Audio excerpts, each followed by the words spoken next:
नमस्कार दोस्तों, स्वागत है आप सबको बीएन क्लास में। तो यहाँ पे हम बात करेंगे पीरियोडिक क्लासिफिकेशन ऑफ एलिमेंट्स में 2020 में इस चैप्टर से क्या क्वेश्चन आया था और कितना मार्क्स था, इसको हम डिस्कस करेंगे। जब भी आप प्रिपरेशन करते हैं, कोई भी चैप्टर का प्रिपरेशन करते हैं, तो उसमें क्वेश्चंस को देखना जरूरी है कि प्रीवियस ईयर में क्वेश्चंस कौन सा आया था। यहाँ पे मैंने एक क्वेश्चन लिया है और इस 2020 में 5 मार्क्स का एक क्वेश्चन आया था। ओके, 2020 का बात कर रहा हूँ। 2020 में 5 मार्क्स का एक क्वेश्चन आया था। उस क्वेश्चन में कैसा था, उसका कॉन्सेप्ट क्या है, पूरा बताऊंगा। आप डिटेल्स में रहिए और वीडियो के अंत तक बने रहिए और चैनल को सब्सक्राइब नहीं किया है, सब्सक्राइब करके बेल आइकन को प्रेस करना ना भूले। स्टार्ट करते हैं। तो देखते हैं क्वेश्चन क्या था।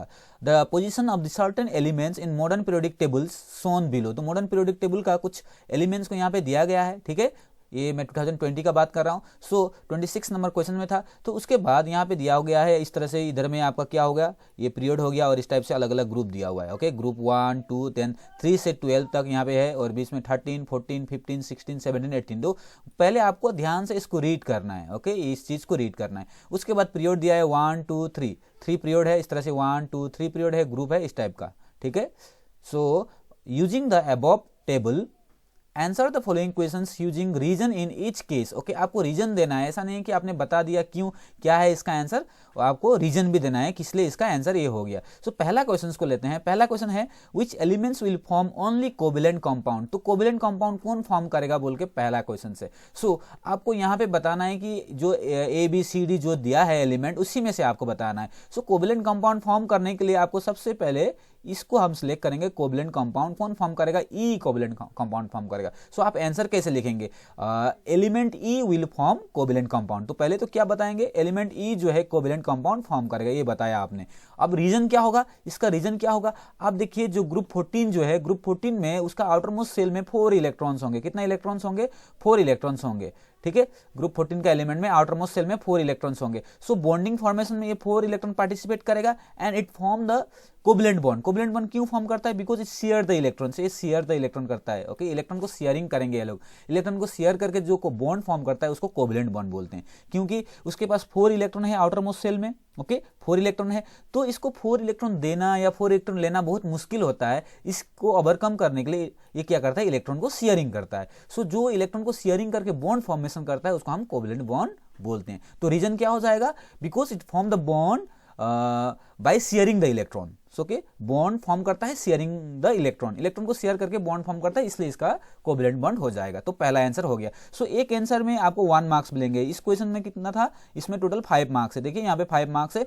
5 मार्क्स में आपने एक को अच्छे से दे दिया तो आपको 1 मार्क्स मिल जाएंगे। Second question, which element in an is a non metals with valency 2। तो यहाँ पे आपको बताना है ABCDEF में से नॉन मेटल कौन सा है और उसका वैलेंसी 2 होना चाहिए। देखिए क्वेश्चन को ध्यान से पढ़िए, नॉन मेटल होना चाहिए और वैलेंसी 2 होना चाहिए। जैसे अगर हम मॉडर्न पीरियोडिक टेबल को 2 पार्ट में डिवाइड करते हैं, लेफ्ट एंड राइट को। ओके, अगर लेफ्ट राइट 2 पार्ट में डिवाइड करते हैं, मैक्सिमम जो लेफ्ट साइड में इधर में मेटल होते हैं। लेफ्ट साइड में क्या होते हैं, मेटल होते हैं, और राइट साइड में नॉन मेटल होता है। राइट साइड में आपको क्या होता है, नॉन मेटल होता है। पीरियोडिक टेबल के राइट साइड में नॉन मेटल होता है। ठीक है, आपको देखना है नॉन मेटल होना चाहिए और उसका वैलेंसी 2 होना चाहिए। वैलेंसी 2 मतलब उसके आउटर मोस्ट सेल में मतलब 2 इलेक्ट्रॉन को कमी होना चाहिए। ठीक है, 2 इलेक्ट्रॉन की कमी होनी चाहिए, बिकॉज नॉन मेटल है। नॉन मेटल क्या करता है, इलेक्ट्रॉन को लेता है। इसका वैलेंसी 2 वाला जो एलिमेंट हो जाएगा, ग्रुप 16 में आएंगे, ये जो होगा इसका आंसर क्या हो जाएगा, 2 का आंसर हो जाएगा B। ओके, 2 का आंसर हो जाएगा element B has valency 2 and it is non metal. Okay, क्यों नॉन मेटल है, इसके आउटर मोस्ट सेल में 6 इलेक्ट्रॉन होते हैं। ग्रुप 16 में आउटर मोस्ट सेल में कितना इलेक्ट्रॉन होते हैं, 6 इलेक्ट्रॉन होते हैं, और ये 2 इलेक्ट्रॉन लेता है। तो आपका रीजन क्या होगा, बिकॉज इट टेक 2 इलेक्ट्रॉन्स। इसका वैलेंसी 2 है, नॉन मेटल है और 2 इलेक्ट्रॉन लेता है ऑक्टेट को फिलअप करने के लिए, इसलिए इसका वैलेंसी 2 हो जाएगा और ये नॉन मेटल हो जाएगा। तो आपको क्या रखना है, याद रखना है, लेफ्ट साइड में मेटल होते हैं, राइट साइड में नॉन मेटल होते हैं, उसको याद रखना है। और नॉन मेटल क्या करता है, इलेक्ट्रॉन को लेता है। ठीक है, विच elements is a metals with valency 2। अभी आपको मेटल ढूंढना है। ओके, मेटल मैंने क्या बोला, लेफ्ट साइड में मेटल होता है, तो आपको लेफ्ट साइड में आना है। लेफ्ट साइड में मेटल एंड इसका वैलेंसी कितना होना चाहिए, वो भी ध्यान रखिए, वैलेंसी होना चाहिए 2। वैलेंसी इसका 2 होना चाहिए। वैलेंसी 2 किस में है, ग्रुप 2 में वैलेंसी 2 हो जाएगा। एलिमेंट D हो जाएगा इसका आंसर। 3 का क्या आंसर हो जाएगा, एलिमेंट D।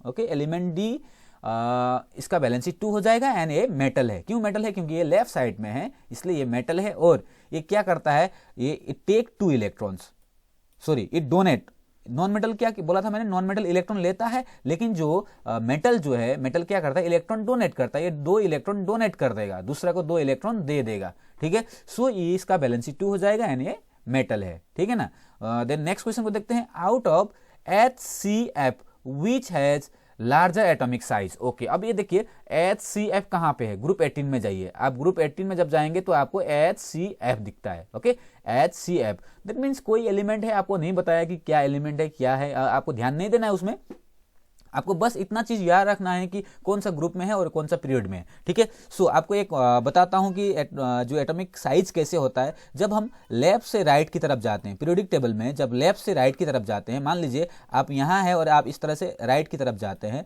सो क्या हो जाएगा, साइज धीरे धीरे छोटा होते होते जाता है। क्या होता है, साइज छोटा होते होते जाता है। इसका कारण क्या है, जब लेफ्ट से राइट की तरफ हम जाते हैं, एटॉमिक जो न्यूक्लियर चार्ज होता है, न्यूक्लियर चार्ज जो होता है इंक्रीज होता है। क्या चार्ज बोला मैंने, न्यूक्लियर चार्ज जो होगा, न्यूक्लियर चार्ज जो होगा इंक्रीज हो जाएगा। न्यूक्लियर चार्ज इंक्रीज होने के कारण क्या होगा, वो धीरे धीरे से छोटा होते होते जाता है। Left to right atomic sizes decreases. Okay, मैंने क्या बोला, लेकिन टॉप टू बॉटम जब हम ऊपर से नीचे की तरफ आते हैं, एटॉमिक साइज क्या होता है, इंक्रीज होते जाता है। एटॉमिक साइज क्या हो जाता है, इंक्रीज होते जाता है, ठीक है। सो आपको क्वेश्चन क्या पूछा है, out of HCF which has largest atomic size, तो सबसे नीचे वाला जो होगा उसका बड़ा एटॉमिक साइज होगा। तो आपका रीजन क्या हो जाएगा, from top to bottom atomic size increases due to decrease in effective nuclear charge, due to decrease in effective nuclear charge, ठीक है, वो होगा इसका आंसर। तो मैंने बता दिया आपको, क्वेश्चन नंबर 4 का आंसर भी बता दिया। आप क्या लिखेंगे, from top to bottom atomic size increases due to decrease in effective nuclear charge, उतना लिख देना है आपको। देन 5 में जाते हैं, to which family does HCF belongs. Okay, कौन सा फैमिली में बिलोंग्स करता है, ठीक है। देखिए सबका फैमिली का कुछ कुछ नाम होता है, स्पेसिफिक नाम दिया जाता है। सो ये जो है HC और F कौन सा फैमिली में है, ग्रुप 18 वाला ग्रुप में है, तो इसको हम बोलते हैं नोबल एलिमेंट। क्या बोलते हैं, नोबल एलिमेंट, याद रखेंगे, इसको हम बोलते हैं नोबल एलिमेंट। सो आप नोबल गैस फैमिली बोल सकते हैं या फिर नोबल एलिमेंट बोल सकते हैं। इसका फैमिली का नाम क्या हो जाएगा, नोबल गैस फैमिली या फिर नोबल एलिमेंट, ठीक है, याद रखेंगे। तो इस फैमिली का नाम क्या हो गया, 18 वाला जो ग्रुप में आएगा उसको नोबल गैस बोलते हैं या फिर नोबल एलिमेंट बोलते हैं, कोई भी आप उसमें लिख सकते हैं। सो इस टाइप का क्वेश्चन आया था 2020 में, जो 20 का एक क्वेश्चन लेके मैंने आपको डिस्कस किया, और आगे में हम इस तरह से क्वेश्चन डिस्कस करते रहेंगे। यहाँ पे कुछ भी डाउट होने से आप कमेंट सेक्शन में लिख सकते हैं, मैं वहाँ पे आपको आंसर देने की कोशिश करूंगा। अभी के लिए इतना ही, thank you for watching, God bless you.